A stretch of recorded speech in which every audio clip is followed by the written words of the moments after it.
বাংলাদেশে অবস্থিত ভারতীয় হাইকমিশন এবং কনসুলেট থেকে নিজেদের অপ্রয়োজনীয় কর্মীদের ফিরিয়ে নিয়েছে ভারত।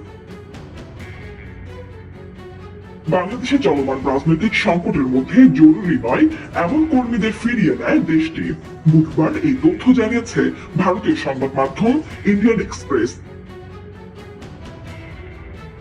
এতে বলা হয়, বাংলাদেশে চলমান রাজনৈতিক সংকটের মধ্যে ভারত তার হাইকমিশন এবং কনসুলেট থেকে অপ্রয়োজনীয় কর্মীদের ফিরিয়ে নিয়েছে। বেশ কয়েকটি সূত্র জানায়, ঢাকায় ভারতীয় হাইকমিশন থেকে অপ্রয়োজনীয় স্টাফ এবং পরিবারদের সদস্যরা বাণিজ্যিক ফ্লাইটের মাধ্যমে স্বেচ্ছায় ফিরে এসেছেন। অবশ্য সকল কূটনীতিক হাইকমিশনে আছেন।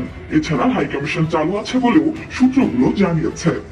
এর আগে ভারত বাংলাদেশে তার দূতাবাস কনসুলেট থেকে অপ্রয়োজনীয় কর্মীদের সরিয়ে নিয়েছে বলে বার্তা সংস্থা রয়টার্সের বরাতে জানায় ভারতীয় একাধিক গণমাধ্যম।